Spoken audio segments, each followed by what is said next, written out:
ಬತ್ ನೋಡ್ರಿ ನನ್ನ ರಾಡ ನನ್ನ ಕೈಲಿ ಆಯ್ತಾ ಇಲ್ಲ. ಹಂಗೇನ್ಕೊಂಡ ಮುಂದಿನದ್ದು ಮನಿ ಒಂದ್ ಎರಡು ಕೊಡ ನೀರ್ ಗಿರ್ ಎಲ್ಲ ತಂದೇವ್ರಿ. ಸೊ ಗಾಡಿ ಚಾಲು ಮಾಡ್ಕೊಂಡು ನಮ್ಮ ಮನುಷ್ಯ ಒಂದು ಬಾರಪ್ಪ ಕೆಲಸ ಕೊಂಡು ಬಿಟ್ಟು ಬರಕತಿ ಅಂದ. ಟೈಮ್ 7:30 ಆಗ್ಯದ. ಇಷ್ಟು ಜಲ್ದಿ ಬಂದದ ಪಾರ್ ಡ್ಯೂಟಿಗೆ. ಅದಾದ್ಮೇಲೆ ಹಂಗೆ ಒಂದು ವಿಡಿಯೋ ಶೂಟ್ ಇತ್ರಿ. ವಿಡಿಯೋ ಶೂಟ್ ಮುಗಿಸ್ಕೊಂಡು ನಮ್ಮ ಓಣಿಗೆ ವೆಟರ್ನರಿ ಡಾಕ್ಟರ್ ಬಂದಿದ್ರು. ಅವ್ರಿಗೆ ಒಂದ್ ಸ್ವಲ್ಪ ಭೇಟಿಯಾಗಿ ಏನೇನಂತ ಹೇಳ್ತಾರೆ ಎಲ್ಲ ಪ್ರಾಬ್ಲಮ್ ಕೇಳಿ ಮುಂದೆ ಹಿಂಗೆ ಕೂತ್ರಿ ಅಂದ್ರೆ ಗಿರಾಕಿ ಬರ್ತಾವ. ಇಂಥವ್ರು ತೊಗೊಂಡ್ಕೆ ಅಂಗಡಿ ಮುಂದೆ ಕುಂದಿರ್ತೀರಿ. ಇವ್ನ ಯಾವನ ಸೆಡೆ ನನ್ನ ಮಗ. ನಮ್ಮ ಮನುಷ್ಯ ಕರ್ಕೊಂಡು ಹೊಂಟೇನ್ರಿ ಯಾಕಂತೇಳಿ ಮುಂದೆ ಹೇಳ್ತೇನಂತ. ನೋಡ್ರಿ ಕಲ್ಲಪ್ಪ ಹೆಂಗ ಅದನ ಫುಲ್ ತಿಂಡಿಲೆ ಮನುಷ್ಯ. ಆಕಳಿಗೆ ಸ್ವಲ್ಪ ಹುಷಾರಿಲ್ರಿ, ಹಿಂಗಾಗಿ ಔಷಧಿ ತರಾಕಂತ ಹೇಳ್ಕಾರ ಬಂದೇವಿ. ನೋಡ್ರಿ ಎಲ್ಲ ಅದಕ್ನೆಲ್ಲ ಕುಟ್ಟಿ ತಿಕ್ಕಿ ಮಾಡಿ ಎಲ್ಲ ಇದು ಮಾಡತ್ತೇವಿ. ರಸ ಗಿಸ ತೆಗೆದು ಅದು ಫುಲ್ ಆಕಳಿಗೆ ಕುಡಿಸ್ಬೇಕ್ರಿ. ಇನ್ನು ನೋಡ್ರಿ ಬಾಟ್ಲಿ ಹಿಡಿದಿನ ಅಂತ ಕುಡಿತೀನಿ ಅಂತ ಅನ್ಕೋಬೇಡ್ರಿ. ಔಷಧ ಹಾಕಕ್ಕೆ ಈ ತರ ಎಲ್ಲ ಇದೆಲ್ಲ ಮಾಡಿ ಔಷಧ ಮೂಗ್ನಾಗ ಕಿವ್ಯಾಗ ಮತ್ತು ಬಾಯಾಗೆಲ್ಲ ಹಾಕ್ಬೇಕ್ರಿ. ಹಿಂಗಾಗಿ ನಮ್ಮ ಓಣ್ಯಾಗಿದ್ದ ವೈದ್ಯರಿಗೆ ಕರ್ಕೊಂಡ್ ಬಂದ್ಕೆರೆ ಈ ತರ ಎಲ್ಲ ಆಯುರ್ವೇದಿಕ್ ಮೆಡಿಸಿನ್ ಕೊಟ್ಟೇವ್ರಿ.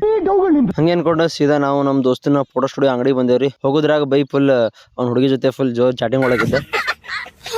ನೋಡ್ರಿ ಅಂಗಡಿಯಾಗ ಹೆಂಗ್ ಮಂಗ್ಯ ಹಾರಾಡ್ತಾನೆ. ಹಿಂಗ್ ಮಾಡಿದ್ರೆ ಹೆಂಗ್ರಿ ತೀರಾ ಏನ್ ಬರೀ ಇಂತದೆಯಾ. ನಾ ನಮ್ಮ ತಮ್ಮ ಇಬ್ರು ಸೇರಿ ಹೂವ ಹಾಕೊಂಡೇವ್ರಿ. ಅಮಾವಾಸ್ಯೆ ಅಂತ ಹೇಳ್ಕರಿ ಇನ್ನೂ ಯಾರು ಫಾಲೋ ಆಗಿಲ್ಲ ಫಾಲೋ ಮಾಡಿ.